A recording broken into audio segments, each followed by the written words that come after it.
Dead অবস্থা। এই ফোনটিতে কোনো রকম রিডিং নিচ্ছে না এবং এখান থেকে দেখতে পাচ্ছেন টিপসটা ওঠার পরও দেখতে পাচ্ছেন টুইজার দিয়ে পাওয়ার বোতাম কানেক্ট করার পরও দেখতে পাচ্ছেন কোনো রকম রিডিং নিচ্ছে না, একবারে ডেড অবস্থা, কোনো রিডিং নিচ্ছে না।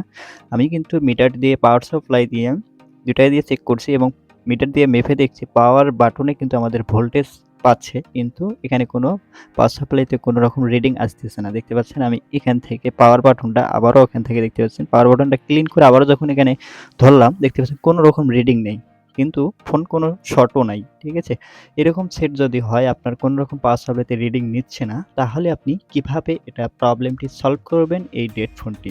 সো ডেড ফোনটি রান করতে যা যা স্টেপগুলো আছে সেই স্টেপে স্টেপে আমরা কাজ করব, কাজ করলে কিন্তু প্রতিটা কাজে সাকসেসফুল হবে। দেখুন একটা ভ্যাকসিন লাগা থাকে, এটা হচ্ছে স্যামসাং ব্লু মিউজিক B310E যে সেটটি আছে এটা কিন্তু পেস্টিং আইসি সেট।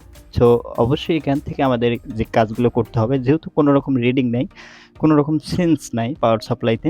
সো প্রথমে আমাদেরকে যে আশেপাশে যে গুলো আছে সেগুলো আমাদেরকে কেটে নিতে হবে। না কাটলে পাশের কম্পোনেন্টগুলো উঠে যেতে পারে, এই জন্যে আগে গ্লু ব্লেড দিয়ে সুন্দরভাবে কেটে নিলাম। এরপর দেখতে পাচ্ছেন সিপুটা তুলে ফেললাম। সিপুটা তুলে ফেলার পর দেখতে পাচ্ছেন এভাবে সিপুটা আপনি তুলে ফেলবেন। দেখতে পাচ্ছেন এখানে তারপরে যে মাদারবোর্ডের যে গুলো আছে সেগুলো আগে রিমুভ করে নিতে হবে সুন্দরভাবে। দেখতে পাচ্ছেন রিমুভ করে নিচ্ছি। আমি ভিডিওটা কিন্তু ফাস্ট করে দিয়েছি, ভয়েসটা কিন্তু পরে অ্যাড করে দিয়েছি। এবার পরিষ্কার করে নিচ্ছি। পরিষ্কার করে দেওয়ার পর দেখতে পাচ্ছেন সুন্দরভাবে ক্লিন হয়ে গেছে। এবার সিপুটা পরিষ্কার করতে হবে, যে গুলো আছে সিপু থেকে রিমুভ করতে হবে। আর রিমুভ করার পর আমাদের এই সিপুটি আবার রিভলভ করতে হবে। রিভলভ করে আবারও আমাদেরকে সেটটাতে বসিয়ে আবারও দিতে হবে। সো দেখতে পাচ্ছেন এরপরে রিভলভ করতেছি। সো রিভলভের জন্য কাজ চলছে, এরপরে দেখতে পারবেন। এবার হটগানে হিট দিয়ে দিলাম এবং অলরেডি রিভলভ হয়ে গেছে। সো রিভলভ হওয়ার পর এরপরে দেখতে পাচ্ছেন এখন সিপুটা ক্লিন করে নিতে হবে। তো একটু হিট দিয়ে নিচ্ছি পেস্ট দিয়ে, বলগুলো এক্সপ্লোড হয়ে যাবে। ওকে, এক্সপ্লোড হয়ে যাওয়ার পর আবারও এখান থেকে সিপুতে আবারও এখান থেকে মাদারবোর্ডে সিপুটা কানেক্ট করে দিতে হবে। কানেক্ট করে দেওয়ার পর এরপরে হিট দিতে হবে।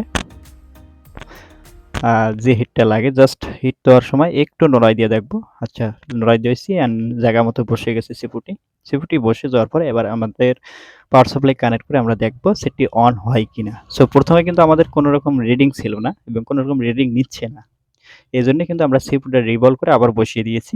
সো এবার দেখতে পাচ্ছেন এখানে দুইটাই বিএসআই এবং গ্রাউন্ড কানেক্ট করতে হবে।